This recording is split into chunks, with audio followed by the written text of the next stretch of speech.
பயிலரங்கம்.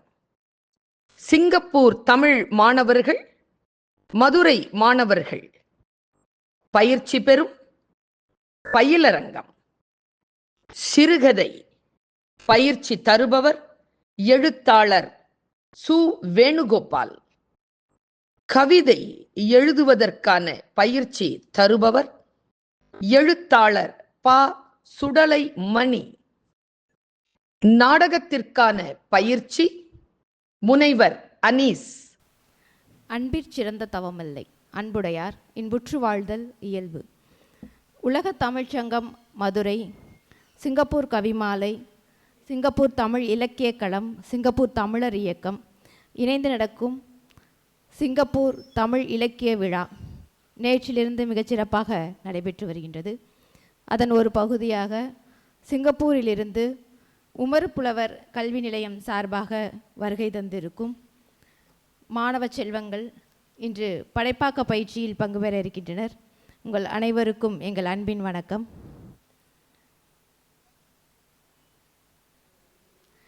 பேராசிரியர் அன்பழகன் ஐயா அவர்கள் மேடைக்கு வருமாறு அன்போடு கேட்டுக்கொள்கிறேன். கல்வி அமைச்சின் சார்பாக வருகிற மகாலட்சுமி அவர்களை மேடைக்கு வருமாறு அன்போடு கேட்டுக்கொள்கிறேன்.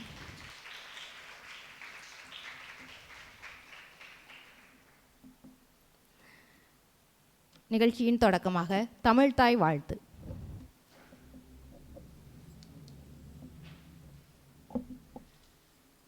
நீராறும் கடலுடுத்த நிலமடந்தை கெளிலொழுகும் சீராரும் வதனமென திகழ் பரத கண்டமிதில் தெக்கணமும் அதில் சிறந்த திராவிடனல் திருநாடும் தக்க சிறு பிறை நுதலும் தரித்தனரும் திலகமுமே அத்திலக வாசனை போல் அனைத்துலகும் இன்பமுற எத்திசையும் புகழ் மணக்க இருந்த பெரும் தமிழனங்கே தமிழனங்கே உன் சீரிழமை திறம்பியந்து செயல் மறந்து வாழ்த்துதுமே வாழ்த்துதுமே வாழ்த்துதுமே.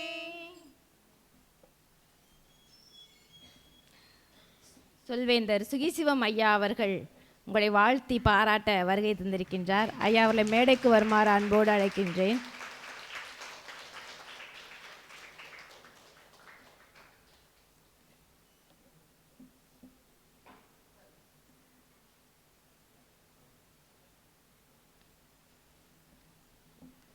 நன்றி. அனைவரும் அமருமாறு கேட்டுக்கொள்கிறேன். வரவேற்புரை நல்க சிங்கப்பூரிலிருந்து வருகை தந்திருக்கும் மாணவர்களின் தலைவர் சச்சின் அவர்களை அன்போடு கேட்டுக்கொள்கிறேன்.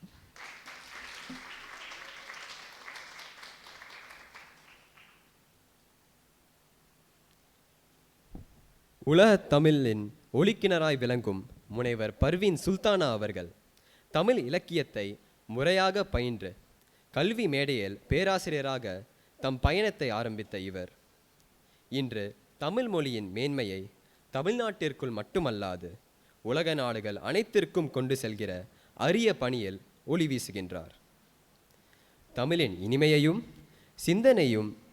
சிந்தனையின் செழுமையையும் இணைத்து பேசும் இவரது உரைகள் இன்றைய மாணவர்களுக்கு ஊக்கமும் தன்னம்பிக்கையும் கல்வியின் அவசியமும் பெண்களின் வளர்ச்சியும் சுய நிறைவும் போன்ற பரந்த பரிமாண்களை தெளிவு பெற வைக்கின்றன.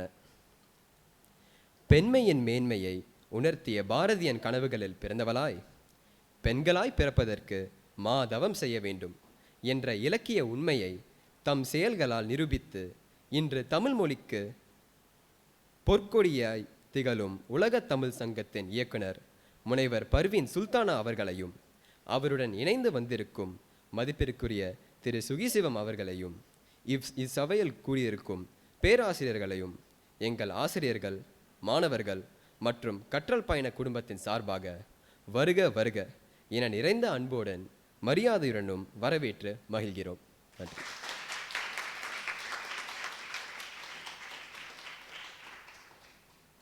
நன்றி சச்சின். தொடர்ந்து நோக்க உரை ஆற்ற வருகிறார் உமர் புலவர் கல்வி நிலையத்தின் தமிழாசிரியர் திரு அன்பழகன் ஐயா அவர்கள்.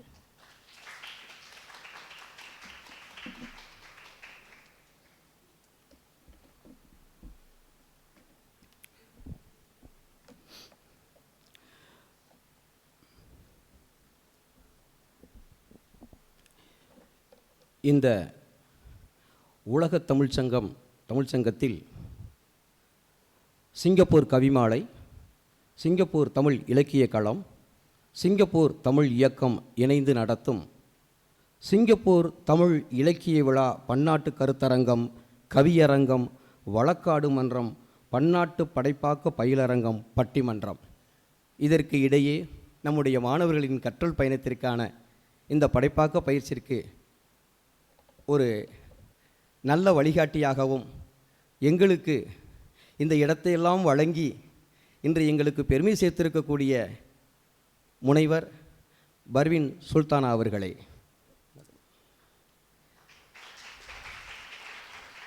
சமய சொற்பொழிவாளர் ஐயா, பட்டிமன்றத்தினுடைய நாயகன் பேச்சாளர் ஐயா சுகிசிவம் அவர்களே,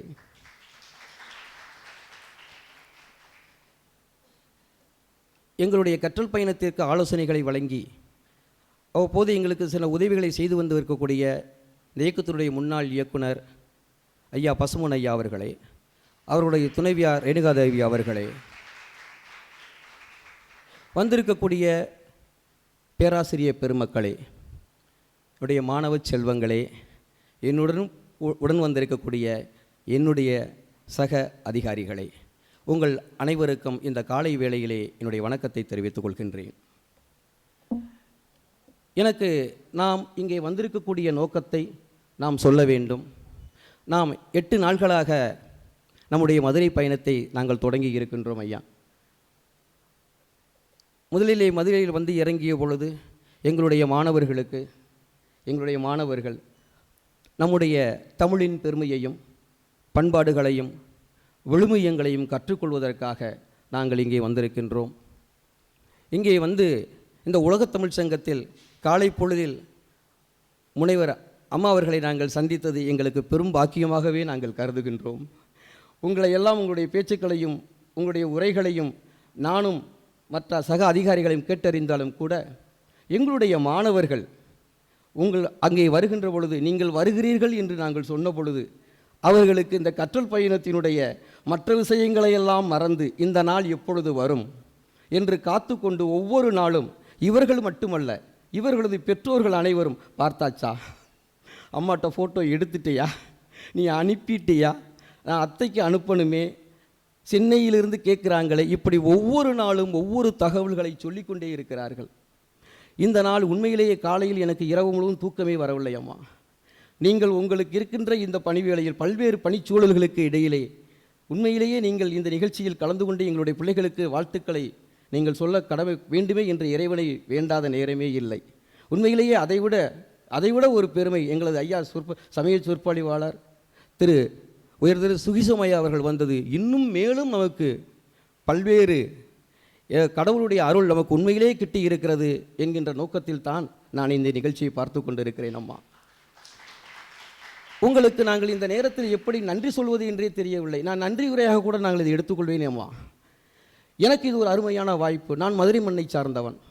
என்னுடைய பிள்ளைகளை மதுரைக்கு அழைத்து வருகின்ற பொழுது, என்னுடைய வீட்டிற்கு அழைத்து வருகின்ற பொழுது அவர்களுக்கு நான் கிடைக்காததெல்லாம், நான் பார்க்காததெல்லாம் என்னுடைய பிள்ளைகளுக்கு கொடுத்து விட வேண்டும் என்ற எண்ணத்திலே தான் நான் பயணித்து கொண்டு இருக்கின்றேன். அப்படிப்பட்ட ஒரு இனிமையான தருணத்திலே இந்த நேரத்தில் இந்த விழாக்கள் நம்முடைய உலகத் தமிழ் சங்கத்திலே விழாக்கள் நடந்து கொண்டு இருக்கின்ற பொழுது எங்களுடைய மாணவர்களுக்கும் எங்களை அமருகின்ற இந்த வாய்ப்பு கிடைக்கின்ற பொழுது இவர்கள் கொடுத்து வைத்தவர்கள் பேறு பெற்றவர்கள் எத்தனையோ மாணவர்கள் சிங்கப்பூரில் இருக்கின்ற பொழுது இந்த 29 மாணவர்களுக்கு இந்த வாய்ப்பை கடவுள் கொடுத்திருக்கிறார். நல்ல வாய்ப்புகளை இந்த சான்றோர்கள் நீங்கள் வழங்கி இருக்கின்றீர்கள் என்பதை நினைத்து பார்க்கின்ற பொழுது உண்மையிலேயே நாங்கள் கல்வி அமைச்சு அதிகாரிகளும் நானும் பெருமைப்படாத நேரமே இல்லை. உங்களுடைய தமிழ் பரப்புகின்ற இந்த நேரத்தில் மேலும் இந்த அடுத்த சமுதாயத்தினர், இந்த தலைமுறையினர் தெரிந்து கொள்ள வேண்டும் என்ற நோக்கத்தில் உங்களை பற்றி நாங்கள் சொல்லியிருக்கின்றோம். உங்களுடைய வாழ்த்துக்கள் எங்களுடைய பிள்ளைகளுக்கு போய் சேர வேண்டும். அடுத்த 2 நாட்கள் எங்களுடைய பயணம் தொடர இருக்கின்றது. அந்த தொடர்கின்ற அந்த பயணம் முழுமை நிறைய வேண்டும். எங்களுக்கு நிகழ்ச்சிகள் ஒரு பக்கம் நடந்தாலும் கூட ஆசிரியர் பெருமக்களுக்கு மாணவர்களை பத்திரமாக கொண்டு போய் சேர்க்க வேண்டும் என்ற பணிகளை நாங்கள் துடித்து கொண்டிருக்கின்றோம். காலத்தினுடைய சூழல் பல்வேறு இடர்பாடுகளை எங்களுக்கு தந்து கொண்டிருக்கிறது. நாங்கள் புறப்படுவதற்கு ஒரு வாரத்திற்கு முன்பாக மழை இல்லை என்று கேள்விப்பட்டேன். ஆனால் இங்கே வந்தபொழுது மழை சோவென கொட்டி எங்களுக்கு அது வரவேற்பு கொடுத்து விட்டதோ என்று நினைக்கின்ற நேரத்திலும் கூட எங்கேயாவது எங்களுடைய மாணவர்கள் ஒரு சிறு சறுக்கல் வந்துவிடக்கூடாது என்பதில் நாங்கள் கவனமாக இருக்கின்றோம். ஏனால் வருகின்ற பொழுது எங்கள் ஒரு சில மாணவர்களுக்கு உடல்நிலை சரியில்லாமலும் போனது. ஆனால் கடவுள் பொறுப்புடையத்தில் அதுவும் சரியாகிவிட்டது. இந்த நிகழ்ச்சிக்கு 29 அனைத்து மாணவர்களும் இங்கே வந்திருக்கிறார்கள். அம்மா நன்றி, கைதட்டுங்கள். நீங்கள் 100% மாணவர்கள் அனைவரும் பல்வேறு நிகழ்ச்சிகளில் ஓரிரு மாணவர் இல்லாமல் போய்கொண்டே இருந்தது. ஆனால் இப்பொழுது 100% மாணவர்கள் இங்கே அமர்ந்து உங்களுடைய பேச்சை கேட்பதற்காகவும் ஐயாவினுடைய ஆசீர்வாதத்தை பெறுவதற்காகவும் காத்து கொண்டிருக்கிறார்கள். எங்களுடைய நிகழ்ச்சி சிறப்பாக நடைபெற வேண்டும். அடுத்து வாழ்த்துங்கள். வாழ்த்தியதோடு மட்டுமல்லாமல் உங்களுக்கு இந்த நேரத்தில் எங்களது கோடான கோடி நன்றியை எங்களுடைய தேசிய விருப்ப பாடத்திட்டம், தமிழ் தேசிய விருப்ப பாடத்திட்டம் என்ற 2 குழுக்களும் இணைந்து நாங்கள் வந்திருக்கிறோம். தேசிய தமிழ் விருப்ப பாடத்திட்டம் இந்த TLEP என்று சொல்வார்கள். அதில் 19 மாணவர்கள் இங்கே இருக்கிறார்கள். உமறுப்புலவர் நிலையத்திலே படிக்கக்கூடிய மாணவர்கள் தேசிய தமிழ் மொழி விருப்ப பாடத்திட்டம் என்ற பாடத்தை எடுத்து அவர்கள் படித்துக் கொண்டு இருக்கிறார்கள். அந்த மாணவர்கள் 10 மாணவர்கள் இங்கே இருக்கிறார்கள். அவர்கள் அனைவரும் இணைந்து இவர்களெல்லாம் வருங்காலத்தில் சில மாணவர்கள் கல்விமான்களாக உபகார சம்பளம் பெற்று வந்திருக்க மாணவர்களும் இங்கே வந்திருக்கிறார்கள். இவர்களுடைய மாணவர்கள் என்று பார்த்தால் 9ஆம் வகுப்பு 11ஆம் வகுப்பு படிக்கக்கூடிய மாணவர்கள் கலந்திருக்கிறார்கள். 11ஆம் வகுப்பு என்பது அங்கே தொடக்க கல்லூரி 1ஆம் ஆண்டு, இங்கே 11 என்று சொல்லும். அங்கே தொடக்க கல்லூரி 1ஆம் ஆண்டு படிக்கின்ற மாணவர்கள். இவர்களெல்லாம் தமிழ் இலக்கியம் எடுத்து உயர்தமிழ் எடுத்து படிக்கக்கூடிய மாணவர்கள். அம்மா அவர்கள் சிறப்பாக தமிழிலே பேசக்கூடியவர்கள், முழுமையாக உள்வாங்கக்கூடியவர்கள். இவர்கள்தான் எங்களுடைய அடுத்த கால எங்களுடைய சமுதாயத்தை தூக்கி பிடிக்கின்ற சமுதாய காவலர்களாக காத்து கொண்டு இருக்கிறார்கள். அம்மா இவர்களை வாழ்த்துவீர்கள் என்று சொல்லி வாய்ப்பு வழங்கிய அனைத்து உள்ளங்களுக்கும் நன்றி பாராட்டி விடைபெறுகின்றேன். நன்றி, வணக்கம்.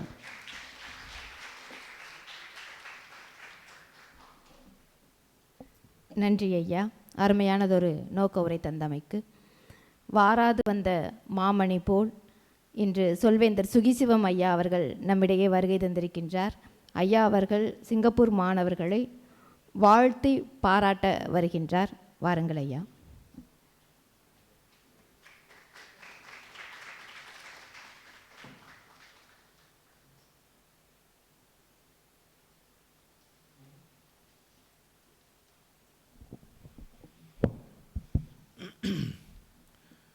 உலக தமிழ்ச்சங்கத்தினுடைய இயக்குனர் டாக்டர் பர்வீன் சுல்தான் அவர்களை, சிங்கப்பூரிலிருந்து வருகை தந்திருக்கிற அருமை மாணவ தமிழ் கண்மணிகளை, மேனாள் இயக்குனர் ஐயா பசும்பன் அவர்களை, மாணவர்களை அழைத்து வந்திருக்கிற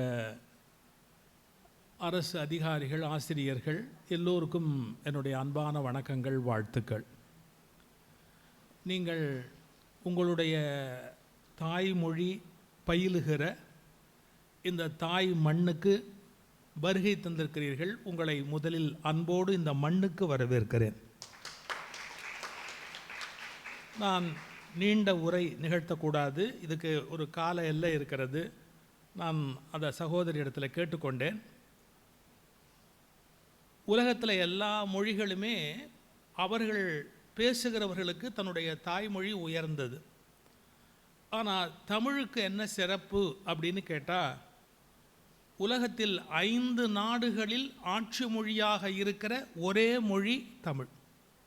5 நாடுகளில் ஆட்சி மொழியாக இருக்கிற ஒரு தனிச்சிறப்பு இந்திய மொழிகளிலேயே தமிழுக்கு மட்டும்தான் உண்டு. அப்போ இது எவ்வளவு சிறந்த ஒரு மொழி, எவ்வளவு பெருமைக்குரிய ஒரு மொழி என்று முதல்ல நாம் பெருமைப்பட வேண்டும். ஆனால் பெருமைப்பட்டால் மட்டும் போராது, பெரிய சொத்து கையில் வைத்திருக்கிறவர்கள் அதை எப்படி காப்பாற்றுவது என்று கவலைப்பட வேண்டும். இப்போ சொத்தே இல்லை, ஒருத்தர் பிச்சைக்காரன் தெருவில் உட்காந்துருக்கிறான்னா காப்பாற்றுறதுக்கு ஒன்றுமே இல்லை. ஆனால் பெரிய சொத்து வைத்திருக்கிறவன் அதை காப்பாற்றுவதற்கு அதிக அக்கறை எடுத்துக்கொள்ள வேண்டும். நீங்கள் வெளி மண்ணிலே வளர்ந்தாலும் தமிழ் உங்களுக்கு ஏதோ ஓரளவு பயன்படலாம் உங்களுடைய வாழ்க்கைக்கு. அதை தாண்டி வேலை, பணி, சம்பளம் இவற்றையெல்லாம் நடத்துகிற போது ஆங்கிலம் பயன்படலாம், சீன மொழி பயன்படலாம், வேறு பல மொழிகள் உங்களுக்கு பயன்பட்டாலும் ஒன்றை மறந்துவிடக்கூடாது. வேறு அருந்து விட்டால் மரம் வாடிவிடும். வேறு உங்களுக்கு தமிழ்தான் என்பதை தயவு செய்து மறந்துவிடக்கூடாது. நம்முடைய தாய் மண்ணினுடைய அந்த கலாச்சாரம், அந்த வாழ்வியல், இவற்றை மனதிலே நீங்கள் பதிய வைத்து கொள்ள வேண்டும் என்பதுதான் என்னுடைய அன்பான வேண்டுதல். அதுக்கு நம்ம என்ன பண்ணலாம்?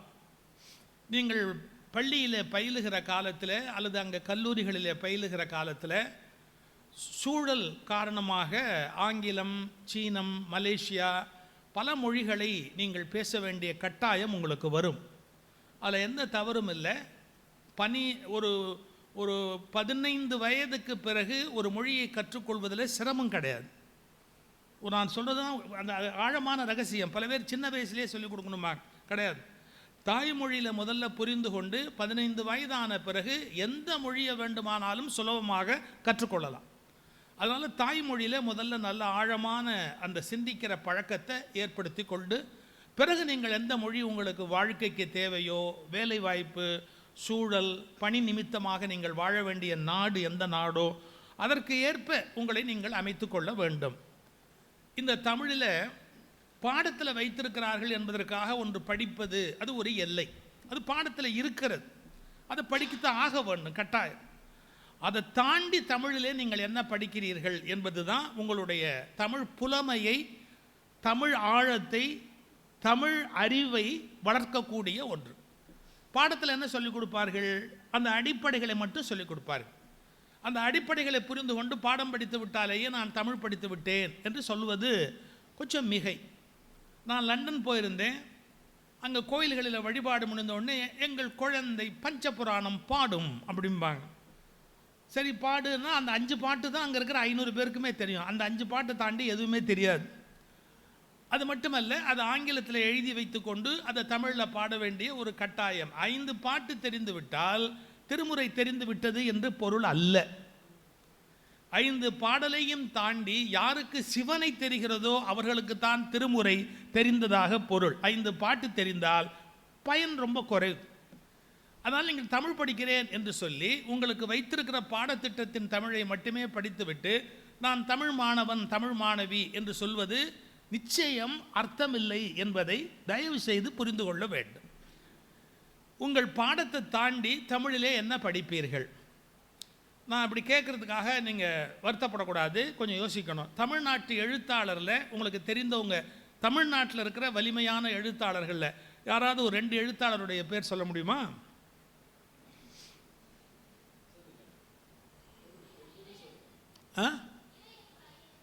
இறையன்பு IAS. சரி, மகிழ்ச்சி. வேற வைரமுத்துவை தவிர ஒரு கவிஞர் சொல்லுங்க.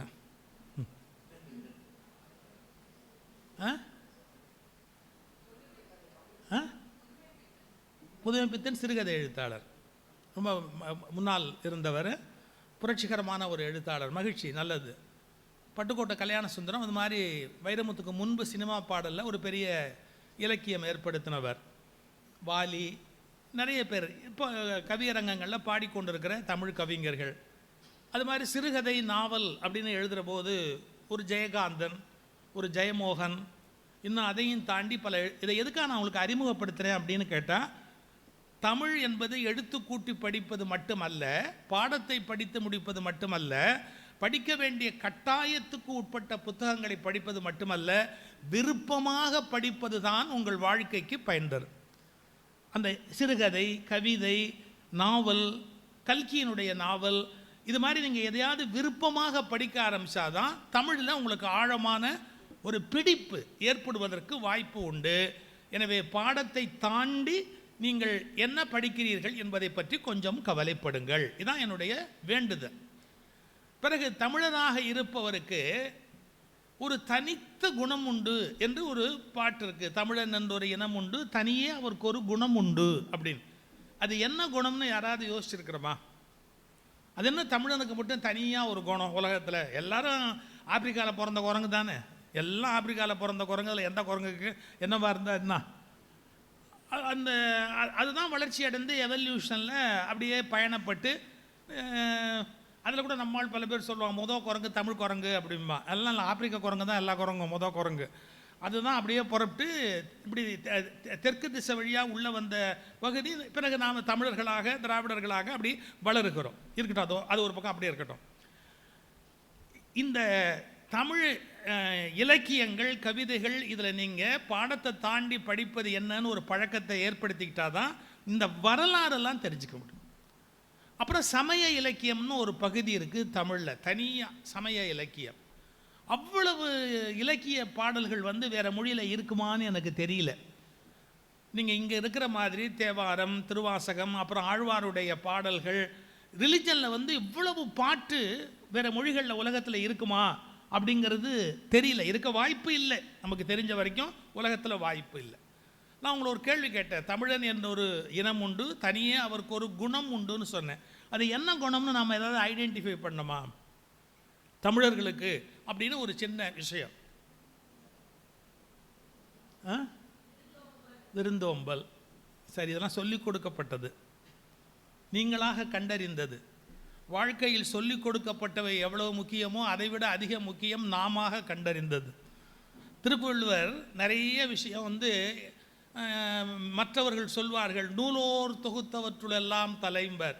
அப்போ என்ன அர்த்தம்? நான் படித்த புஸ்தகத்தில் இது பெரிய விஷயம், நூலோர் தொகுத்தவற்றுள் எல்லாம் தலைன்னு. திடீர்னு திருவள்ளுவர் சொல்றார், நான் சொல்கிறேன் கேட்டுக்கம்பர், யாம் மெய்யா கண்டவற்றுள் இல்லை எனை தோன்றும்னு ஆரம்பிப்பார்.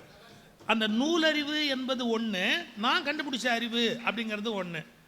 நூலோர் தொகுத்தவற்றுள் எல்லாம் தலைங்கிறது பாடத்திட்டத்தில் இருக்கிறது, படித்து மற்றவங்க சொன்னது.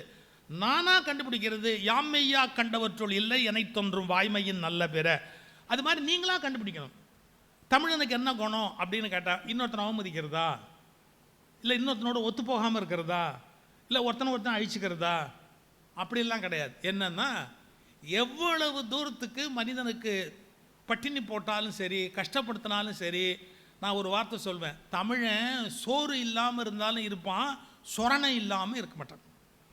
தமிழன் சோறு இல்லாமல் இருந்தாலும் இருப்பான், சொரணை இல்லாமல் இருக்க மாட்டான். அது என்ன சொரணை? தன்னோட அந்த தன்மானத்தை விட்டு கொடுக்க மாட்டான். காம்ப்ரமைஸ் பண்ணிக்கலாமே, நமக்கு கொஞ்சம் லாபம் கிடைக்குமே, நம்ம கொஞ்சம் முன்னுக்கு வரலாமே, அது நல்ல அந்த தமிழ் படித்து ஆழமாக இருக்கிறவங்களுக்கு வராது. சுரதான ஒரு கவிஞர் இருந்தார். அவர் பேசும்போது முதலமைச்சர்கள் பயப்படுவாங்க. கியாபி விஸ்வநாதன் ஒரு பெரியவர் இருந்தார். அவர் காலத்தில் எம்ஜிஆர் முதலமைச்சர். எம்ஜிஆர் எதிர்த்து ஒரு வார்த்தை யாரும் தமிழ்நாட்டில் பேச முடியாது. Such a powerful chief minister MGR. அவர் தமிழ் வளர்ச்சித்துறை ஆராய்ச்சி கூட்டத்தில் கியாபி விஸ்வநாதன் உட்கார்ந்துருக்கிறாரு. எம்ஜிஆர் ஒரு சஜஷன் சொல்கிறார். நல்லா புரிஞ்சுக்கணும், தமிழ் வளர்ச்சித்துறையில் எம்ஜிஆர் முதலமைச்சராக இருக்கிற போது ஒரு சஜஷன் சொல்கிறாரு. சார் இது தவறுன்னு சொல்லலாம், ஐயா இது தவறுன்னு சொல்லலாம். கியாபி என்ன சொன்னார் தெரியுங்களா? நீ மலையாளத்தான் அப்படி தான் சொல்லுவேன்னு. யாராவது பேச முடியுமா அப்படி? போய் ஒரு முதலமைச்சரை பார்த்து நீ மலையாளத்தான் அப்படி தான் பேசுவேன்னு, நாங்களாம் தமிழ் படித்தவங்க, நாங்கள் ஒத்துக்க முடியுமா? அதை உனக்கு என்ன தெரியும் தமிழை பற்றி அப்படின்னு. ஆனால் எம்ஜிஆர் உடனே சொன்னார், மன்னிக்கவும் ஐயா தமிழறிஞர், அவர் சொல்கிறபடி எல்லாத்தையும் முடிவு பண்ணுங்கள், ஒருவேளை நான் சொன்ன யோசனை தவறாக கூட இருக்கலாம், நீங்கள் முடிவு பண்ணுங்கள் அப்படின்னார். அது எம்ஜிஆருடைய பெருந்தன்மை. நான் யோசிக்கிறது, கியாபி விஸ்வநாதன் சுய லாபம் யோசிச்சிருந்தா அவ்வளோ டேரிங்காக எம்ஜிஆரை பார்த்து சொல்ல முடியுமா? அதே மாதிரி சுரதான ஒரு கவிஞர் இருந்தார். அவர் அப்போ முதல்வராக இருந்து வள்ளுவர் கோட்டம் கட்டிட்டு திறக்க முடியாமல் டாக்டர் கலைஞர் போனவர். அந்த கட்டடத்தை திறக்கும் போது அவரை குறைச்சி ஒருத்தன் பேசின போது கூட்டத்தில் எந்திரிச்சு சொன்னார், டாய் அவன் கட்டின கட்டடத்தில் நின்றுக்கிட்டு அவனை எதிர்த்து பேசுறிய செருப்பலாடி இறங்கடா கீழார். இதுதான் தமிழ் படித்தவன் இருக்கிற ஒரு ஆச்சரியமான குணம். தனியே அவனுக்கு ஒரு குணம் உண்டு. அவன் தன்னுடைய தன்மானத்தை இழக்க மாட்டான். சோறு இல்லாமல் இருந்தாலும் இருப்பான், சொரணை இல்லாமல் இருக்க மாட்டான். இந்த தமிழனுக்குன்னு இருக்கிற ஒரு அந்த குவாலிட்டி ஒரு ஆச்சரியமான குவாலிட்டி. அதனால தான் உங்கள் சிங்கப்பூர் அரசு என்ன பண்ணுச்சு, 3 மொழிகளை தன்னுடைய மொழியாக தேர்ந்தெடுக்கிற போது, அலுவல் மொழியாக தேர்ந்தெடுக்கிற போது அவங்க சீன மொழி எடுத்தாங்க, மலாய் மொழி எடுத்தாங்க, தமிழ் மொழியை எடுத்தாங்க. எங்கள் இந்தியாவிலேருந்து போன ஒரு அமைச்சர் என்ன கேட்டார் அங்கே சிங்கப்பூர் அரசுக்கிட்ட, இந்தியாவிலேருந்து ஒரு மொழி அப்படின்னு நீங்கள் அதுக்கு சிறப்பு கொடுக்குறதா இருந்தால் இந்திக்கு தான் கொடுக்கணும், ஏன்னா இந்தி தான் இந்தியாவுடைய ஆட்சிய மொழி, அதனால் நீங்கள் இந்தியைத்தானே நீங்கள் வச்சுருக்கணும், தமிழை கொண்டு போய் இந்த நாட்டில் அரசு அலுவல் மொழியாக ஏர்போர்ட்டில் இதில் எல்லாத்துலையும் தமிழை ஆட்சி மொழியாக வச்சுருக்கீங்களே அப்படின்னு ஒரு கேள்வி கேட்டார். எங்கள் அமைச்சர் ஒருத்தர் போனவர் சிங்கப்பூர் அரசுக்கிட்ட. அதுக்கு என்ன பதில் சொன்னாங்க அப்படின்னு கேட்டால், நாங்கள் கஷ்டப்பட்ட போது எங்களோடு கஷ்டப்பட்டு, நாங்கள் இந்த நாட்டை கட்டி அமைத்த போது எங்களோடு கட்டியமைத்து, எங்களுக்கு தோளோடு தோள் நிற்பவர்கள் தமிழர்கள். அந்த தமிழ் மொழி தான் எங்களுக்கான மொழி அப்படின்னு சொன்னாங்க. லீக்வான் தன்னுடைய உரையிலேயே அதை குறிப்பிடுகிறார். சுதந்திரம் அடைந்த போது அந்த அவர் பேசுகிற பேச்சிலேயே அதை குறிப்பிடுறார். அப்போ நம்ம புரிஞ்சுக்கணும், இந்த மொழியை எங்கோ இருக்கிற அவர்கள் எவ்வளோ மதித்திருக்கிறார்கள், இந்த இனத்தை எவ்வளோ கொண்டாடி இருக்கிறார்கள். அந்த சிங்கப்பூர்லேருந்து நீங்கள் வருகை தந்திருக்கிறீர்கள். அதனால் இந்த மொழியை மதிக்கிற மண்ணிலிருந்து வந்திருக்கிற உங்களை நானும் மதித்து வரவேற்கிறேன்.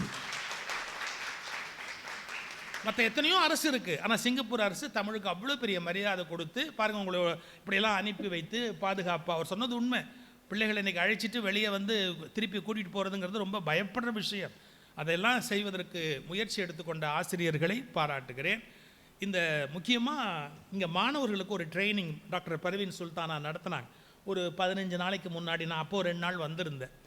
பேச்சுக்கலை அப்படின்னா என்ன அப்படின்னு நீங்கள் அதெல்லாம் படிக்கணும். இங்கே இருக்கிற பேச்சாளர்களுடைய பேச்சு கேட்கணும், எப்படி இங்கே இருக்கிற பேச்சாளர்கள் தமிழ்நாட்டில் பேசுகிறாங்க. ஆனால் நான் உங்களை குறை சொல்ல மாட்டேன், ஒரு விஷயத்தில் ரொம்ப முக்கியமாக பாராட்டணும். நான் சிங்கப்பூர் வந்திருந்த போது பார்த்ததில் என்ன ஒரு அழகுன்னு கேட்டால், நீங்கள் தமிழ் பேசினால் தமிழை அழகாக பேசுகிறீர்கள், ஆங்கிலம் கலப்பதில்லை. ஆங்கிலம் பேசினால் ஆங்கிலத்தை அழகாக பேசுகிறீர்கள், தமிழ் கலப்பதில்லை. ஆனால் தமிழ்நாட்டில் அது முடிவதில்லை. தமிழ்நாட்டில் இருக்கிறவர்கள் தமிழையும் ஆங்கிலத்தையும் கலந்து கொலை செய்கிற போது தமிழையும் ஆங்கிலத்தையும் தனித்தனியாக பேசுகிற உங்கள் திறமையை என்னால் பாராட்டாமல் இருக்க முடியாது. அது ஒரு தனி பண்பு.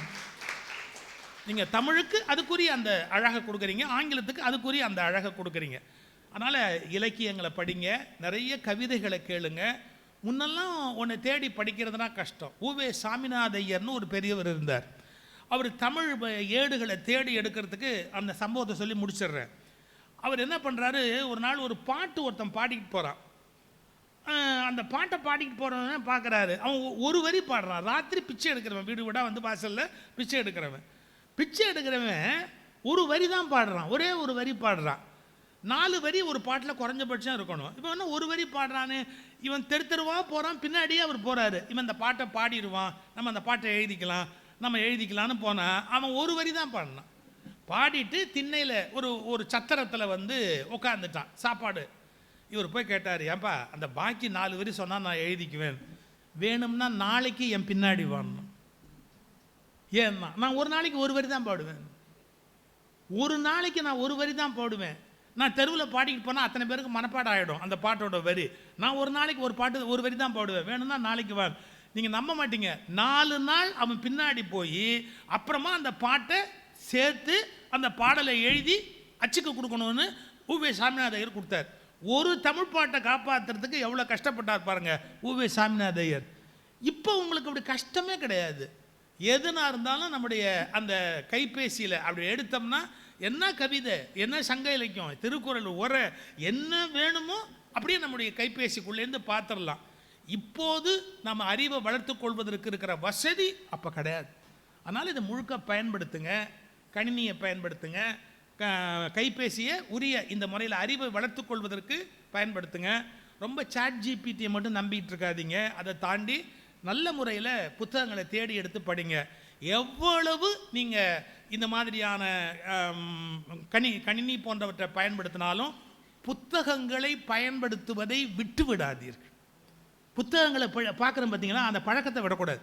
எவ்வளவு வழி வந்தாலும் சரி. அதுக்கு என்ன அர்த்தம் தெரியுங்களா, வீட்டில் எத்தனை பேர் இருந்தாலும் பாட்டி இருக்கிற போது இருக்கிற மகிழ்ச்சி, வீட்டில் எத்தனை தகவல் அறியும் கருவி இருந்தாலும் புத்தகம் இருக்கிற போது கிடைக்கிற மகிழ்ச்சி வேறு எதிலும் கிடைக்காது. நான் பெரிய வீடு கட்டி வச்சுருக்கிறேன், ஏன்னா எனக்கு ஜாதகத்தில் சின்ன வீடு கிடையாது. பெரிய வீடு கட்டி வச்சுருக்கிறேன். பெரிய வீட்டில் ஒரு மாடி நிறைய ஒரு 40,000 புஸ்தகம் இருக்கும். அந்த புஸ்தகத்தை மனைவி கூட சொல்லுவாங்க, உங்களை கட்டி காப்பாற்றுறது பெரிய விஷயமா, இந்த புஸ்தகத்தை கட்டி காப்பாற்றுறது பெரிய விஷயமா, இதை விட்டு தொலைங்களேன் அப்படிம்பாங்க. அது என்ன பண்ண போகுதுன்னு தெரியாது, என்னால் அந்த புஸ்தகத்தை விட முடியாது. நான் சொன்னேன், ஒன்றை எப்படி விட முடியாது அதே மாதிரி இந்த புஸ்தகத்தை என்னால் விட முடியாது, அது பாட்டுக்கு இருந்து தொலைக்கட்டும் அப்படின்னு. ஏன்னா நான் சொன்னது உண்மை, கற்பனைக்கு இல்லை. எத்தனை வகையில் நம்ம கல்வியை சேகரித்தாலும் புஸ்தகத்தை தொட்டு தடவி புஸ்தகத்தை பார்த்து படிக்கிற போது இருக்கிற ஒரு சந்தோஷம் இருக்கு இல்லையா, அதை அனுபவிச்சவங்களுக்கு மட்டும்தான் தெரியும். அதனால் புத்தகங்கள் இருப்பது வீட்டில் ஒரு பாட்டி இருப்பதைப் போல அதுக்குரிய அந்த மகிழ்ச்சி இருந்து கொண்டே இருக்கும். இவைகளெல்லாம் பாதுகாத்துட்டு வாங்க. நிறைய உங்கள் அரசு வந்து தமிழ் படிக்கிறவங்களுக்கு, தமிழ் அமைப்பு நடத்துகிறவங்களுக்கு உதவி செய்யுது. இதெல்லாம் பாராட்ட வேண்டிய ஒன்று. அதனால் அந்த பணி மேலும் வளரணும் அப்படின்னு வாழ்த்தி இந்த அரங்கத்தை முழுமையாக பயன்படுத்திக்கங்க. இந்த சுற்றுலாவையே நல்லா பயன்படுத்திக்கங்க. தமிழ்நாட்டை நல்லா கூர்ந்து பாருங்கள். விண்ணளாவிய கோபுரங்கள் தமிழ்நாட்டில் அழகு. ஸ்ரீவில்லிபுத்தூர் கோயில் போனீங்களா? என்ன போலையா? ஒரு சின்ன நுட்பம் சொல்கிறேன் பாருங்கள். ஸ்ரீவில்லிபுத்தூர் கோபுரம் தான் தமிழ்நாடு அரசோட சிம்பல். எப்படி நம்ம பார்க்கணுங்கிறதுக்காக சொல்கிறேன். ஸ்ரீவில்லிபுத்தூர் கோயில் கோபுரம் இருக்கு இல்லையா, கோயில் கோபுரம், அதுதான் தமிழ்நாடு அரசினுடைய எம்பளம். இதை யார் முடிவு பண்ணுறாங்க அப்படின்னு கேட்டிங்கன்னா, ஓமந்தூர் ராமசாமி ரெட்டியார்னு ஒருத்தர் இங்கே தமிழ்நாட்டில் முதலமைச்சராக இருந்தபோது அதை வந்து கவர்மெண்ட் எம்பளம்னு அனௌன்ஸ் பண்ணுறார் ஸ்ரீவில்லிபுத்தூர் கோபுரத்தை. உடனே எல்லாரும் என்ன கேட்குறாங்க, எதிரில் இருந்தவங்கெல்லாம் அது ஒரு இந்து கோயிலுடைய கோபுரம், அதை போய் நீங்கள் வச்சிங்கன்னா அப்போ முஸ்லீம்ஸோ கிறிஸ்துவர்களோ அவங்க வருத்தப்பட மாட்டாங்களா? நீங்கள் அந்த கோபுரத்தை கொண்டு போய் அங்கே வைக்கிறீங்களே, சிம்பலாக வைக்கிறீங்களே அப்படின்னு. நீங்கள் எப்படி பார்க்கணுங்கிறதுக்காக சொல்லிக் கொடுக்குறேன் அந்த விஷயத்தை. ரசிகமணி டிகேசின்னு ஒரு பெரியவர் இருந்தார். அவர் தான் ஓமந்தூர் ராமசாமி ரெட்டியாருக்கு அட்வைசர். உடனே ஓமந்தூரார் கேட்குறாரு, சட்டசபையில் அப்ஜெக்ட் பண்ணுறாங்க, ஒரு முஸ்லீமோ கிறிஸ்டியனோ வருத்தப்பட மாட்டாங்களா, நீ இந்து கோயில் கோபுரத்தை கொண்டு போய் சிம்பிளாக வச்சுருக்கிறியேன்னு என்னை கேட்குறாங்க அப்படின்னு. ரசிகமணி டிகேசி சொன்னார், கோபுரத்தை கூர்ந்து பாருன்னார். இப்போ நீங்கள் மதுரை மீனாட்சி அம்மன் கோயில் போகிறீங்கல்ல, அந்த கோபுரம் வேறு மாதிரி இருக்கும், நிறைய சாமி பொம்மை இருக்கும். திருநெல்வேலி போகிறீங்களா, அங்கே இருக்கிற கோபுரத்தில் நிறைய சாமி பொம்மை இருக்கும். சென்னைக்கு போனால் கபாலீஸ்வரர் கோயிலில் நிறைய சாமி பொம்மை இருக்கும். ஒரு சாமி பொம்மை கூட இல்லாத கோபுரம் ஸ்ரீவில்லிபுத்தூர் கோபுரம். தெரியுமா? தெய்வ உருவமே கிடையாது. அந்த கோபுரம் திராவிட கட்டடக்கலைக்கு அடையாளம். வெறும்னா வந்து தூண் தூண் தூண் தூண் அந்த கோபுரம் முழுக்க அமைஞ்சிருக்கும். அதில் எந்த விதமான சுதை வேலைப்பாடு சிற்பமும் கிடையாது, மத அடையாளம் கிடையாது. அப்போ டிகேசி சொன்னார், அது இந்து மத கோயில் என்பதற்காக அது தமிழ்நாடு அரசு சின்னம் அல்ல, அது திராவிட கட்டடக்கலையினுடைய அடையாளம் என்பதால் அது வந்து தமிழ்நாட்டினுடைய அமைப்பாக இருந்ததுன்னர். இதான் கூர்ந்து பார்ப்பது. எல்லா கோபுரம், மதுரை கோயில் கோபுரத்துக்கும் ஸ்ரீவில்லிபுத்தூர் கோயில் கோபுரத்துக்கும் என்ன வித்தியாசம் அப்படின்னா நம்ம புரிஞ்சுக்கணும், அந்த விஷயத்தை நம்ம கவனிக்கணும். அது மாதிரி நீங்கள் பார்த்துக்கிட்டே வாங்க, நிறைய தெரிஞ்சுக்கங்க, சந்தோஷமாக ஊருக்கு போங்க, மகிழ்ச்சியாக வாழுங்க, நிறைய சம்பாதிங்க, ஆனந்தமான வாழ்க்கை வாழுங்க. ஆனால் மறந்துடாமல் நம்முடைய தாய்மொழி வேர் தமிழ் என்ற உணர்வோடு வாழ்க என்று வாழ்த்தி விடைபெறுகிறேன். வணக்கம்.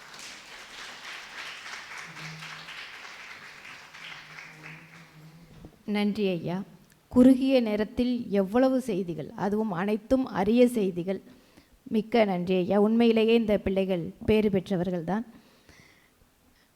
அடுத்ததாக தலைமையுரையாற்றி சிறப்பிக்க வருகின்றார் உலகத் தமிழ்ச் சங்கத்தின் துணைத் தலைவரும் இயக்குனருமான முனைவர் பர்வீன் சுல்தானா அம்மா அவர்கள்.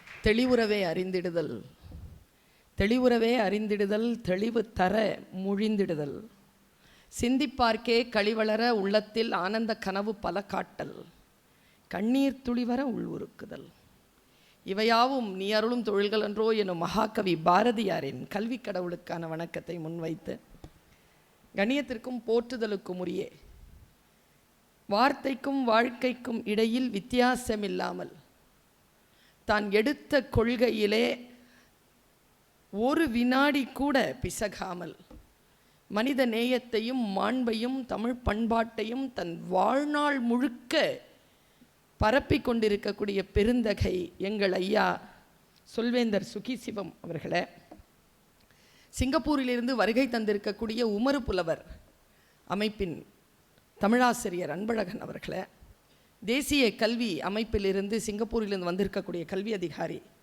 அவர்களே, 29 பிள்ளைகள்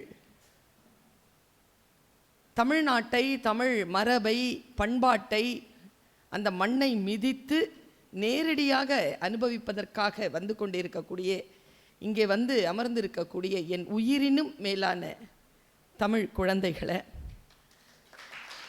இந்த மாணவ செல்வங்களை பாதுகாப்பாக அழைத்து வந்திருக்கக்கூடிய தமிழ் ஆசிரியர்களே, முன்னாள் இயக்குனர் ஐயா பசும்பொன் அவர்களே, பயிற்றுனர் திரு கவிஞர் சந்தானம் அவர்களே, வந்திருக்கக்கூடிய பிரமுகர்களே, தமிழறிஞர்களே, இந்த மதுரை மண்ணை சார்ந்த மாணவ கண்மணிகளே, உங்கள் அத்துணை பேரையும் இந்த நல்ல நேரத்தில் வணங்கி மகிழ்கிறேன். எனக்கு மனதிலே ஒரு சிறிய ஒரு காலிலே செருப்பு போடுகின்ற பொழுது ஏதேனும் மண் துகள் பட்டுவிட்டால் எப்படி ஒரு அசௌகரியம் இருக்குமோ அப்படிப்பட்ட ஒரு அசௌகரிய மனநிலை. என்ன என்றால் 29 கண்மணிகளை சிங்கப்பூர் தமிழ்நாட்டிற்கு மதுரை மண்ணிற்கு அனுப்பி வைத்திருக்கிறது. எங்களுடைய வளாகத்தில் நீங்கள் குறைந்தபட்சம் ஒரு 3 நாட்களேனும் தங்கி இருந்து தமிழ் பருகி எழுத்து பயிற்சியை, சிறுகதை, கவிதை, கட்டுரை ஆகிய எழுத்து பயிற்சியை இந்த நாட்டின் தமிழ் அறிஞர்களை வைத்து நீங்கள் மேற்கொண்டிருக்க வேண்டும் என்பது என்னுடைய மிக ஆழமான மனச்சிந்தனை. ஆனால் நீங்கள் ஒரே ஒரு நாள் மட்டும் வந்துவிட்டு போவதாக இந்த சூழல் அமைந்திருக்கிறது. இதில் நீங்கள் என்ன கற்றுக்கொள்ளப் போகிறீர்கள் என்பதும் எனக்கு மிக மிக யோசனையாக இருக்கு. ஏன்னா அதனால்தான் ஐயா சுகிசிவம் அவர்களை நான் இன்றைக்கு மதியம் அவர் பட்டிமண்டபத்தில் பேசுவதற்காக வந்திருக்கிறார். இருந்தாலும் உங்களை சந்திப்பதற்காக அவர் வர வேண்டும், உங்களிடத்தில் சில விஷயங்கள் அவர் பேச வேண்டும் என்று நான் விருப்பப்பட்டேன். ஏனென்றால் அவர் நின்று இங்கு பேசுகின்ற பொழுது ஒரு 4-5 வரலாற்று செய்திகளை அவர் மிக வெளிப்படையாக மிக சிறப்பாக சொல்லிக்கொண்டே இருந்தார். இந்த செய்திகள் நீங்கள் நினைக்கிறீர்கள் குழந்தைகளை, நான் உட்கார்ந்து இருக்கிற நான் 30 ஆண்டு காலமாக தமிழ் படித்து தமிழ் புலத்தில் இயங்கிக் கொண்டிருக்கிறேன். அவர் சொன்ன செய்திகளில் 3 செய்திகள் 30 ஆண்டுகளில் நான் அறிந்திராத செய்திகளை அவர் இந்த மேடையில் பேசியிருக்கிறார். எனக்கு அதனால்தான் அவரை நாங்கள் எங்களுடைய ஞான குருவாக எடுத்துக்கொண்டிருக்கிறோம். சொல்லுகின்ற பொழுது ஒரு தகவலை அறிஞர்கள் சொல்லுகிறார்கள். நீங்கள் தேடி தேடி புத்தகங்களில் வாசிக்க முடியாத விஷயங்களை சொல்கிறார்கள். நான் என்னுடைய 3 கவனத்தை இந்த மன்றத்தில் வைக்கிறேன். 3 கவனம் எனக்கு இருந்தது. என் வாழ்நாள் முழுக்க நான் எடுத்துக்கொண்டிருக்கக்கூடிய மிஷன் என்ற ஆங்கிலத்தில் சொல்வார்கள். என்னுடைய மிஷன் என்ன என்றால், என்னுடைய நோக்கம் என்ன என்றால், தமிழ் பிள்ளைகளிடத்தில் அவர்களினுடைய ஆழமான இந்த மண்ணிற்கான மரபையும் இந்த மண்ணிற்கே உரிய பண்பாட்டையும் அவர்களிடத்தில் கடத்தி அவர்களை எழுச்சி உறச் செய்து அவர்கள் இந்த நாட்டிலே மிகப்பெரிய அதிகாரிகளாகவும் இந்த நாட்டிற்கான மிகப்பெரிய சொத்தாகவும் அவர்களை மாற்றுவதுதான். அதுதான் என்னுடைய நோக்கமாக இருக்கு. இந்த அரங்கத்தில் ஒரு 3 அப்சர்வேஷன் கவனம் எனக்கு கிடைத்தது. ஒன்று, அவர் உங்களை பார்த்து கேட்டார், யாரேனும் 2 தமிழ் படைப்பாளர்களை சொல்லுங்கள், 2 தமிழ் எழுதக்கூடியவர்களை சொல்லுங்கள் என்று சொன்னவுடன் நீங்கள் ஒருவருடைய பெயர் சொன்னீர்கள். அவர் கட்டுரையாளர், கட்டுரைகளை எழுதி கொண்டிருப்பவர். இப்பொழுது இறையன்பு ஐயா அவர்கள் பல நூல்களை எழுதியிருக்கிறார்கள். தகவல்களை திரட்டி தருவதில் அவரை மிஞ்சுவதற்கு ஆளில்லை என்பது போல அவருடைய புத்தகங்கள் இன்றைக்கு வெளிவந்து கொண்டே இருக்கின்றன. இலக்கியத்தில் மேலாண்மை என்ற ஒரு புத்தகம், போர்த்தொழில் பழகு என்ற புத்தகம், மூளைக்குள் ஒரு சுற்றுலா என்று அவர் எழுதிய புத்தகம். இது 3 மிக மிக முக்கியமான ஆக்கங்கள். அதை தொடர்ந்து அவர் வைய தலைமைக்குள், தலைமை தாங்கு என்றெல்லாம் பல நினைவில் நின்றவை என்று பல நூல்களை அவர் 35-40 நூல்களுக்கு மேலாக அவருடைய நூல்களை நான் கண்ணிலே எனக்கு பட்டிருக்கிறேன். பரவலாக இருக்கக்கூடிய இறையன்பு ஐயா அவர்களை நீங்கள் இந்த தலைமுறை சொன்னீர்கள். நாங்கள் எதிர்பார்த்தது படைப்பு துறையிலே யாரெல்லாம் இன்றைக்கு எழுதி கொண்டிருக்கிறார்கள், யாரெல்லாம் நமக்கு எழுதினார்கள். நீங்கள் எழுத்து பயிற்சிக்காக வந்திருக்கிறீர்கள். சிறுகதை பயிற்சி பெறுவதற்கும் கவிதைகள் பயிற்சி பெறுவதற்கும் நீங்கள் வருகின்ற பொழுது அந்த பயிற்சி குறித்த சில முன்னேற்பாடுகள் நமக்கு இருக்கு. நீங்கள் எல்லாம் 9வது வகுப்பு படிக்கக்கூடிய தமிழ் மாணவர்கள். அதனால் உங்களிடத்தில் வேறு சில விஷயங்கள் வரும் என்று நான் பார்த்தேன். ஏன் நான் உங்களிடத்தில் இந்த அளவிற்கு எதிர்பார்ப்பை வைத்திருக்கிறேன் என்றால், உலகத்தில் இருக்கக்கூடிய மற்ற நாடுகளில் இல்லாத ஒரு மிக ஆழமான தமிழ் மொழி சார்ந்த அமைப்பு அரசாங்க ரீதியாக பெற்றிருக்கக்கூடிய ஒரு நாடு சிங்கப்பூர். சிங்கப்பூரிலே இருக்கக்கூடிய தமிழ் கற்கக்கூடிய மாணவர்கள் அங்கே தமிழை கற்பிக்கக்கூடியவர்கள் ஒரு சிலபஸ் டிசைனர்ஸ், பாடத்திட்டத்தை வடிவமைக்கக்கூடிய ஆசிரியர்களுக்கு இப்படித்தான் மொழி சார்ந்து, இலக்கணம் சார்ந்து நான் பயிற்றுனராக போயிருக்கிறேன் உங்களுடைய தேசிய கல்விக் கழகத்தினுடைய அழைப்பின் பேரில். அங்கே சென்ற பொழுதுதான் ஒரு விஷயம் தெரிந்தது. உலகமெல்லாம் இருக்கக்கூடிய தமிழ் பள்ளிக்கூடங்களில் பாடத்திட்டத்தை வடிவமைப்பவர்கள் சிங்கப்பூரை ஏன் திரும்பி பார்க்கிறார்கள் என்று. ஏனென்றால் உங்களுக்கு குழந்தைகளை கிடைக்கக்கூடிய தமிழ் இலக்கியம் மற்றும் இலக்கண அறிவு, இதை ஒரு அரசாங்க ரீதியாக முன்னெடுக்கக்கூடிய ஒரு அமைப்பு உங்களுக்கு கிடைத்திருக்கிறது. இங்கே வரவேற்புரை நிகழ்த்திய சச்சின், அவர் பார்த்து படித்தார், கையிலே ஒரு கேட்ஜெட் வச்சிருந்தார், பார்த்து படித்தார். ஆனால் அவருடைய சொல்லிலே ஒரு குழப்பம் இல்லை, அந்த தொடரிலே ஒரு குழப்பம் இல்லாமல் அவ்வளவு எளிமையாக இப்படிப்பட்ட ஒரு குழந்தைகளை நாங்கள் உலகமெல்லாம் இருக்கக்கூடிய நாடுகளில் சிங்கப்பூரில் தான் பார்க்க முடியும். இளைஞர்கள் தமிழ் படிக்கிறீர்கள், இளைஞர்கள் எழுத்துப்பிழை இல்லாமல் பேசுவதற்கு பழக்கப்பட்டிருக்கிறீர்கள். அதனால் புதுமை பித்தன் என்று நீங்கள் சொன்ன அந்த ஒரு ஆறுதல் மட்டும்தான். இன்றைக்கு மிகப்பெரிய எழுத்தாளர்கள், மிக ஆழமான தீவிர இலக்கியங்கள் நிறைய வந்துகிட்டு இருக்கு. எந்த துறையிலும் நீங்கள் பார்த்தீங்கன்னா அந்த துறையில் பெரிய ஒன்றுமில்லை. தமிழ்நாடு அரசு முன்னெடுத்திருக்கக்கூடிய மிக முக்கியமான செயல்பாடுகளில் ஒன்று 38 மாவட்டங்களிலும் புத்தக திருவிழாக்களை நடத்துவது. புத்தக திருவிழாக்களை அவர்கள் நடத்துவதன் மூலமாக இன்றைக்கு எழுத்தாளர்கள், பதிப்பாளர்கள் இன்றைக்கு மிக பரவலாக தங்களுடைய ஆக்கங்களை கொண்டு செலுத்துவதற்கான சூழ்நிலையில் இருக்கிறார்கள். நான் உங்களிடத்தில் எதிர்பார்ப்பது, ஐயா சொன்னது போல புத்தகத்தோடு தொடர்பில் இருங்கள். இன்றைய இந்த ஜெனரேஷன் உங்களிடத்தில் நாங்கள் எதிர்பார்க்கக்கூடிய ஒரு விஷயத்தை சொல்கிறேன். சமீபத்தில் நான் ஒரு நிகழ்ச்சிக்கு பேசுவதற்காக என்னை அழைத்திருந்தார்கள். திடீரென்று எனக்கு ஒரு குரல் தேவைப்பட்டது. உடனடியாக நமக்கு எங்கே போகிறது, நம்ம என்ன பண்ணுவோம், உடனே குகுலாச்சாரியார் இடத்தில் கேட்டேன். அவர் உடனே எனக்கு திருக்குறளை முன்னால் எனக்கு என்னுடைய அலைபேசியில் என்னுடைய அந்த முன் பகுதியில் எனக்கு கொடுத்தார். நான் வாசித்து பார்க்கிறேன், இது குறள் மாதிரியே இல்லையே, ஆனால் தலை தட்டலை, கரெக்டாக இருக்கு, 7 சீர் இருக்கு. ஆனால் அது குறள் இல்லைன்றது மட்டும், ஏன்னா நான் நாடி நரம்பில் ஓடிட்டு இருக்கிற ரத்தம்ல பார்த்தா தெரிஞ்சிடும். டிகேசிக்கு படித்தாலே தெரிஞ்சிருமா கம்பராமாயணம் இது கம்பராமாயண பாட்டு இல்லைன்னு, அவர் ஒதுக்கி விட்டுருவாரா. அது சொல்லுவாங்க, ஒரு குயவன் எடுத்து ஒரு பானையை எடுத்து இப்படி தட்டி பார்ப்பான்,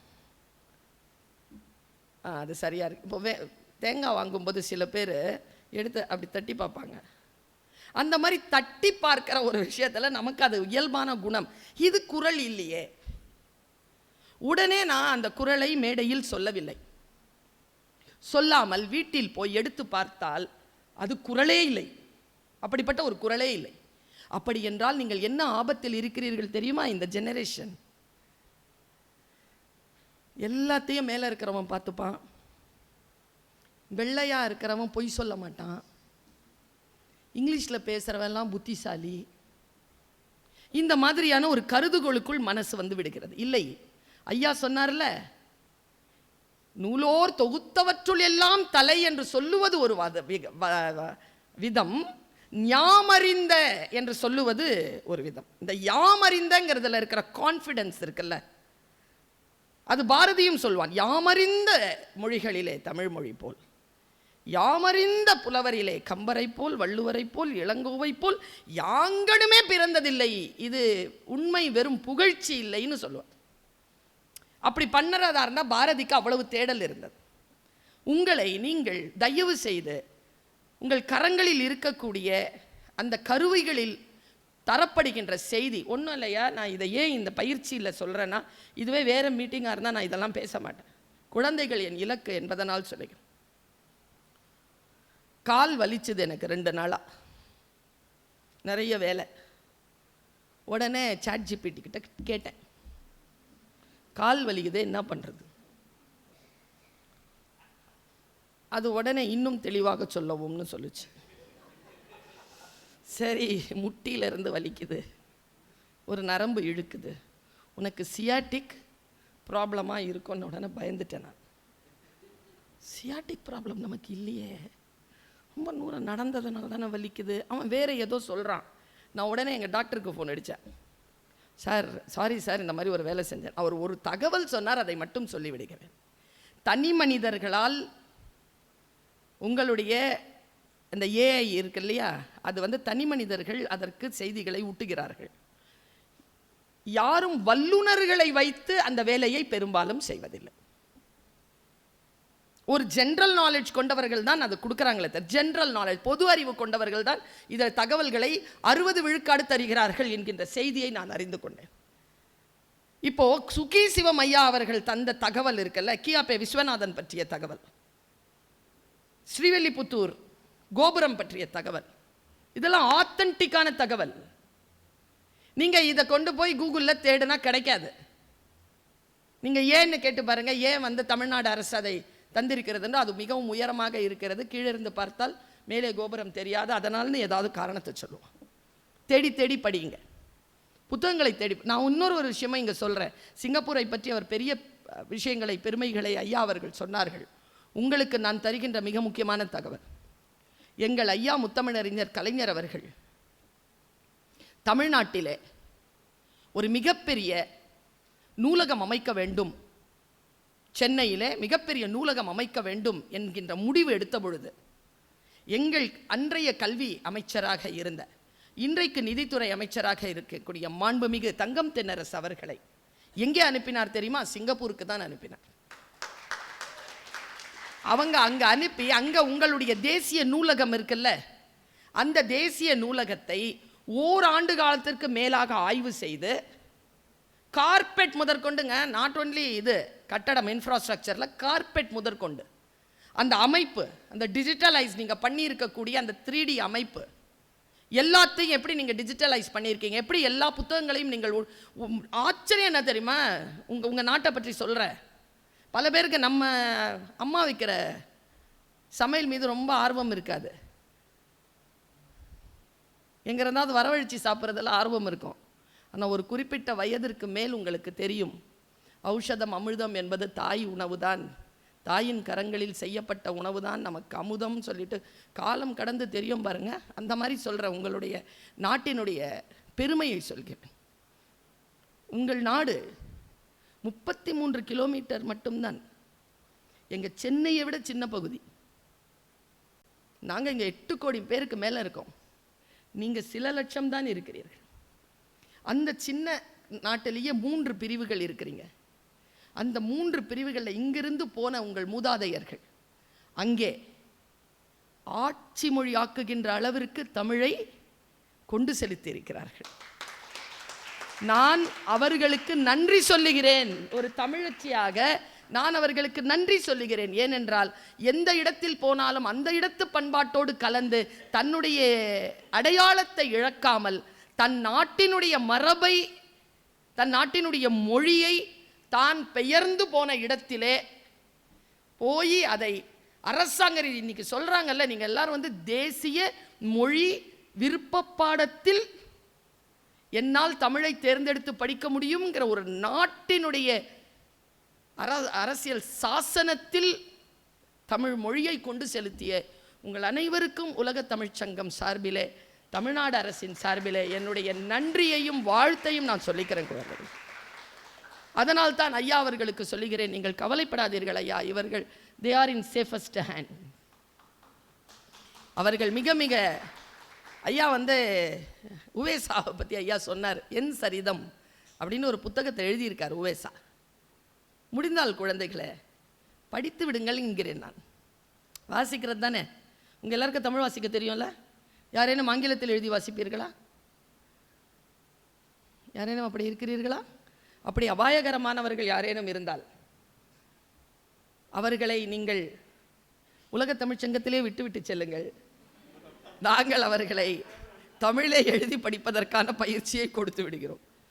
நீங்க என் சரிதத்தை படித்து பார்த்தால் தெரிகிறது. என் சரிதத்தில் பாட்டும் தொகையும் என்று சொன்ன சங்க இலக்கியங்களை 18 நூல்களை அவர் தொகுக்கிறார்.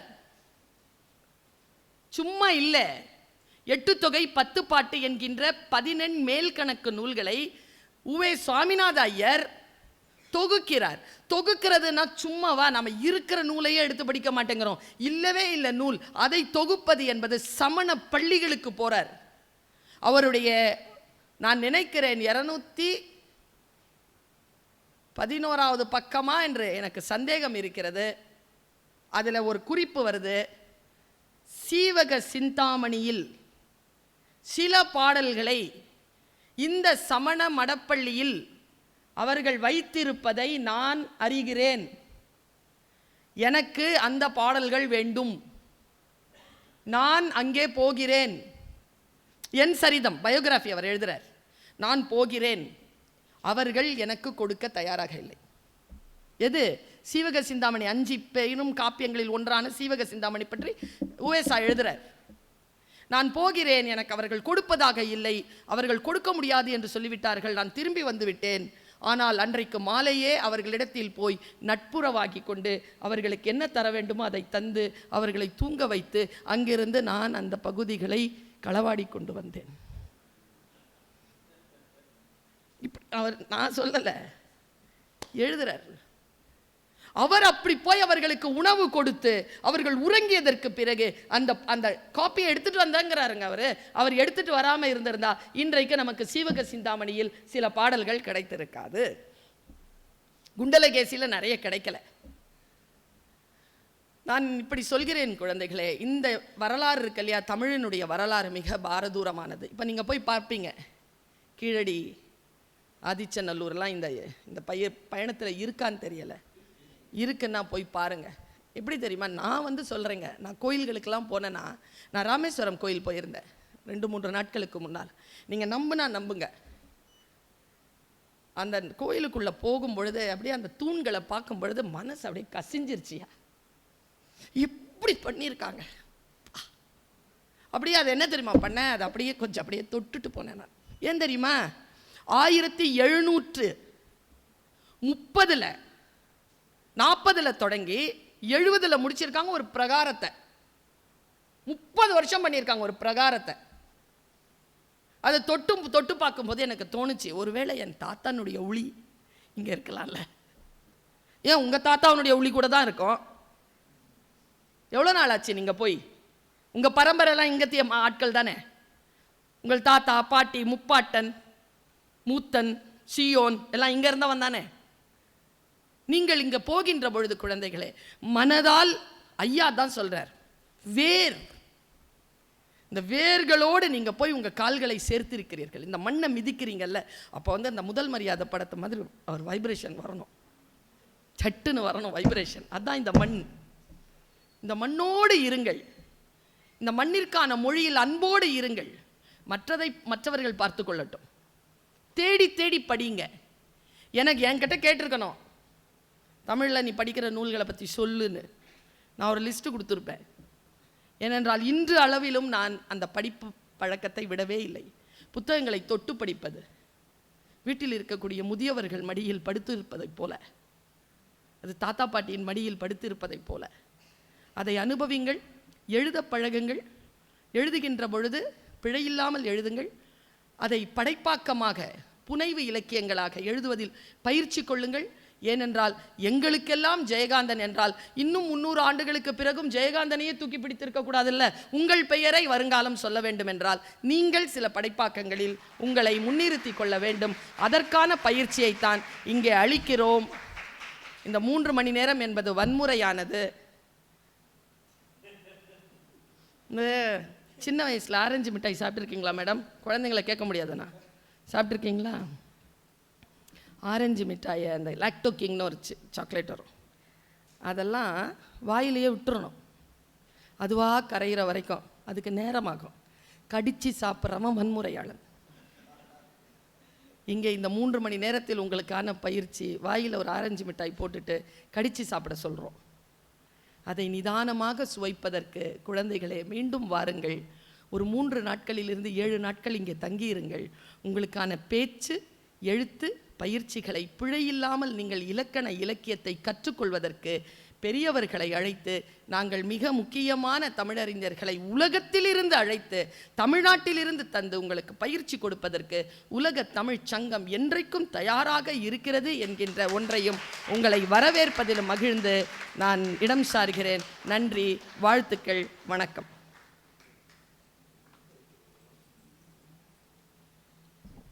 நன்றி அம்மா, மிகச் சிறப்பான உரை. தொடர்ந்து சிங்கப்பூரிலிருந்து வருகை தந்திருக்கும் ஆசிரியர் பெருமக்களுக்கும் மாணவ செல்வங்களுக்கும் நினைவு பரிசினையும் சான்றிதழையும் வழங்கி சிறப்பிக்குமாறு சான்றோர் பெருமக்களை அன்போடு அழைக்கின்றேன்.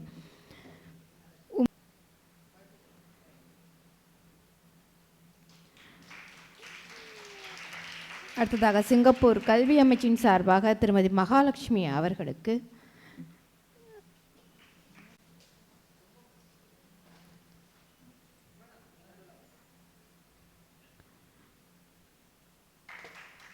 சிங்கப்பூர் கல்வி அமைச்சின் சார்பாக வருகை தந்திருக்கும் திருமதி திலகவதி சுரேஷ் அவர்களுக்கு சிறப்பு செய்யப்படுகின்றது.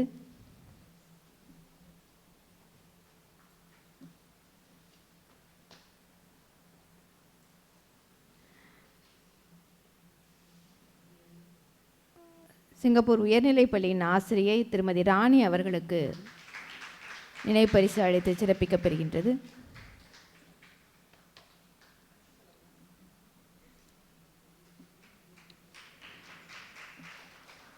இன்று படைப்பாக்க பயிற்சியில் பயிற்றுவிக்க வருகை தந்திருக்கும் பயிற்றுனர்கள், சிறுகதையில் வருகை தந்திருக்கும் எழுத்தாளர் சு வேணுகோபால் ஐயா அவர்களுக்கு நினைவு பரிசு அளித்து சிறப்பிக்கப்பெறுகின்றது.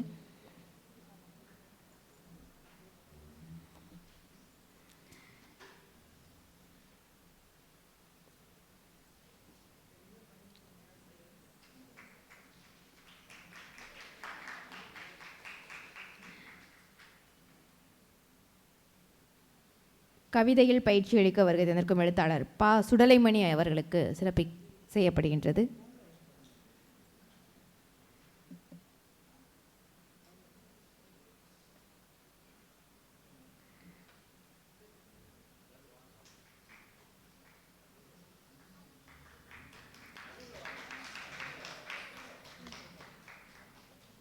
நாடக பயிற்சி அளிக்க வருகை தந்திருக்கும் முனைவர் அனீஸ் அவர்களை மேடைக்கு ஒரு அன்போடு கேட்டுக்கொள்கிறேன். அவர்களுக்கும் நினைவு பரிசு அளித்து சிறப்பிக்கப்பெறுகின்றது.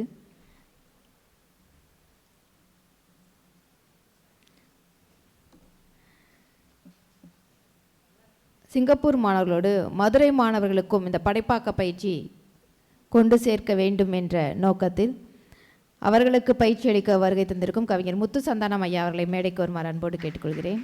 ஐயா அவர்களுக்கும் சிறப்பு செய்யப்பெறுகின்றது.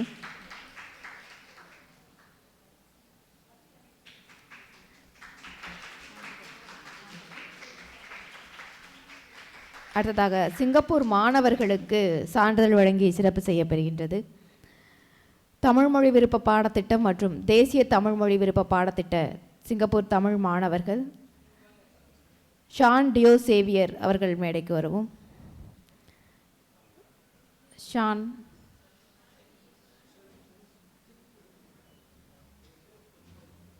ஸ்ரீ ஜனனி ஜனார்த்தனம்,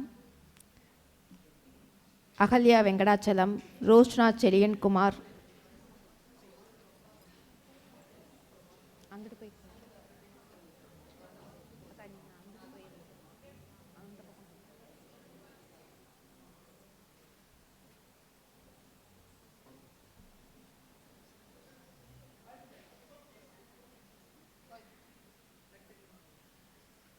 உமாசங்கர் சாத்தனாஸ்ரீ, மணிகண்டன் அனீஷ்,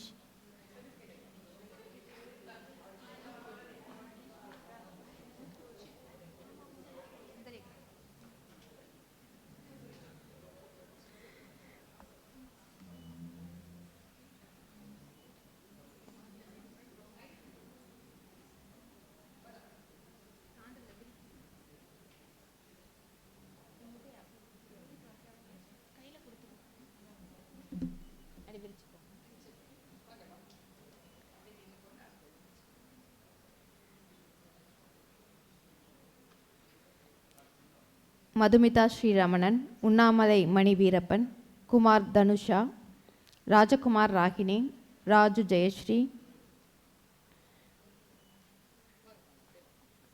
ராமபிரசாத் கேசவன், சச்சின் ஆதித்,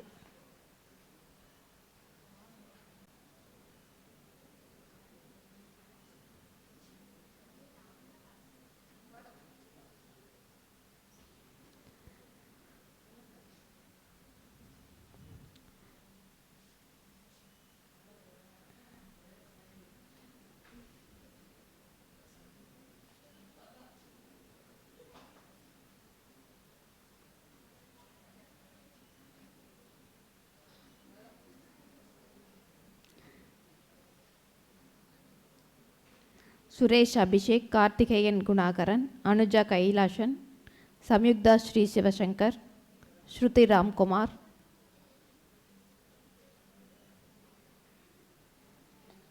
ஆனந்த் நேத்ரா, அன்பழகன் அக்ஷயா,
சுரேஷ் அனிகா, துரை சஹானா, விஜய் ஆனந்த், சவிதா சாகித்யன், சுபிட்சா பார்வதி சொக்கலிங்கம்,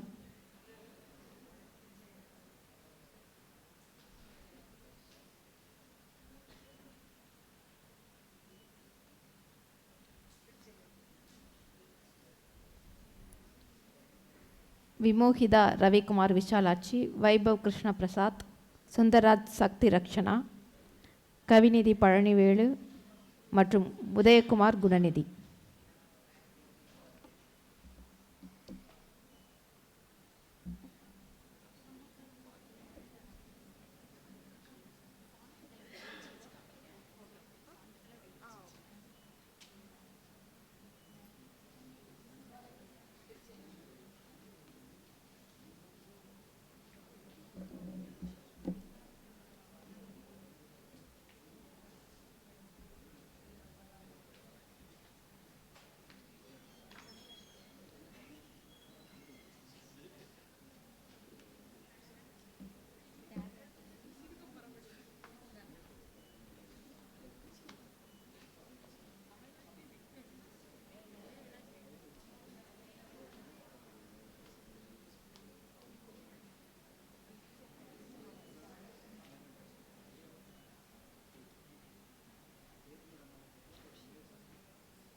சிங்கப்பூர் கல்வி அமைச்சு மற்றும் உமர் புலவர் கல்வி நிலையத்தின் சார்பாக பேராசிரியர் சுகிசிவம் ஐயா அவர்களுக்கு பொன்னாடை போர்த்தி சிறப்பு செய்யப்பெறுகின்றது.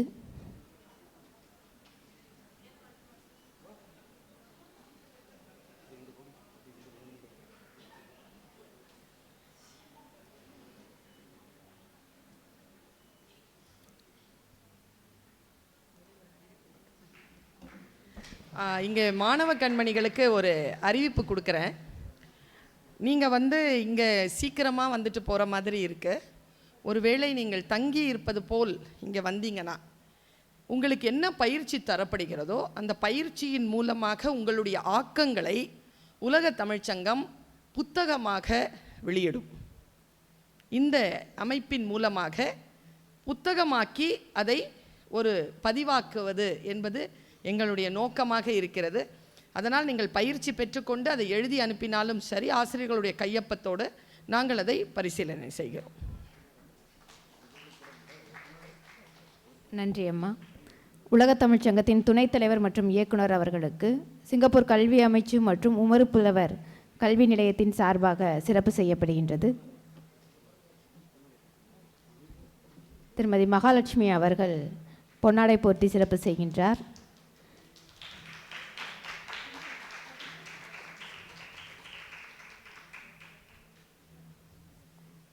அவர்களுக்கு நினைவு பரிசினையும் அளிக்கின்றார்கள்.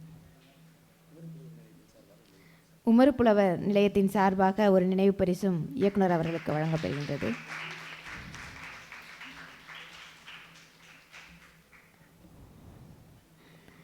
தொடக்க விழாவின் நன்றியுரை ஆற்ற வருகின்றார் மாணவி விமோகிதா. வந்தோரை வரவேற்றல் நன்றி மறவா பண்பு. இவை எமது தமிழ் இனத்தின் அடையாளம் மட்டுமல்ல, தலைமுறைகள் தோன்றும் பரம்பரை வழியாக பாய்ந்து வரும் நம் பண்பாட்டின் பொக்கிஷங்களாகும். இந்த உரிய நிகழ்வின் துவக்கமாக வரவேற்புரை அளித்த மாணவர் சச்சின் அவர்களுக்கு என் மனமார்ந்த நன்றியை முன்வைக்கிறேன். அடுத்து துல்லியமும் தெளிவும் கொண்ட நோக்குரையை பகிர்ந்த சிங்கப்பூர் தமிழாசிரியர் திரு அன்பழகன் அவர்களுக்கும் சுகிசிவம் ஐயா அவர்களுக்கும் என் இதயம் கனிந்த நன்றிகள். இந்த அரிய வாய்ப்பினை எங்களுக்கு வழங்கி வாழ்த்துறையால் நிகழ்வை வளர்ப்படுத்திய உலகத் தமிழ் சங்க இயக்குனர் முனைவர் பர்வீன் சுல்தானா அவர்களுக்கு எங்கள் உள்ளமர்ந்த நன்றிகளை பணியுடன் செலுத்துகிறோம். மேலும் எங்களை வழிநடத்தும் முன்னாள் உலக தமிழ்ச்சங்க இயக்குனர் பசும்பொன் ஐயாவிற்கும் மதுரை காமராஜர் பல்கலைக்கழக முன்னாள் மொழியியல் துறை தலைவி முனைவர் ரேணுகாவதி அம்மா அவர்களுக்கும் எங்களின் நெஞ்சார்ந்த நன்றிகள். இந்த நிகழ்வை எங்களுக்கு அழகுற அமைத்து உறுதுணையாக இருந்து தன்னலம் பார்க்காது பணியாற்றிய திருமதி ஜானகி அவர்களுக்கு எங்கள் பணிவான நன்றிகள். ஜான்சி அவர்களுக்கு எங்கள் பணிவான நன்றிகள். இன்றைய சிறப்பு ஆசிரியர்களாக பங்கேற்று நிகழ்வின் செழுமையை உயர்த்தும் முனைவர் சு வேணுகோபால், முனைவர் சுடலைமணி, முனைவர் அனீஷ், முனைவர் முத்துச்சாமி அவர்களுக்கும் எங்கள் மரியாதை பூர்வமான நன்றிகள். முத்து சந்தானமா? அத்துடன் இந்த நிகழ்விற்கு வருகை தந்துள்ள அனைத்து ஆசிரியர்களுக்கும் மாணவர்களுக்கும் சிங்கப்பூர் தேசிய தமிழ்மொழி விருப்ப பாடத்திட்டம் மற்றும் சிங்கப்பூர் தமிழ்மொழி விருப்ப பாடத்திட்டத்தின் எங்கள் ஆசிரியர்கள் மற்றும் எங்கள் மாணவர்களின் அனைவரின் சார்பாக மிக்க மனமார்ந்த நன்றியை தெரிவித்துக் கொள்கிறோம். நன்றி.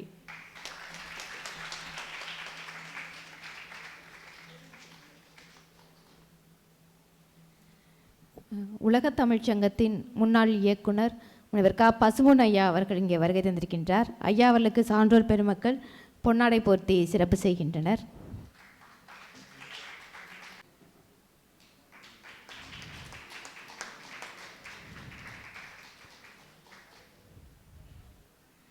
ஐயா அவர்கள் இந்த கற்றல் பயணத்தில் இந்த மாணவ செல்வங்களுக்கு உறுதுணையாக இருந்து வருகின்றார். நன்றி ஐயா. தொடர்ந்து திருவள்ளுவர் சிலைக்கு மாலை அணிவிக்க பெறப்படுகின்றது. அதனைத் தொடர்ந்து பயிற்சி தொடங்க இருக்கின்றது. 3 இடங்களில் சிறுகதை, கவிதை, நாடகம் என இந்த பயிற்சி மாற இருக்கின்றது. மாணவர்கள் 3 பிரிவாக பிரிந்து 1 மணி நேரமாக எல்லாவற்றையும் பங்கேற்க இருக்கீங்க. இப்போது வரிசையாக சென்று திருவள்ளுவர் சிலைக்கு மாலை அணிவித்து விட்டு வரலாம்.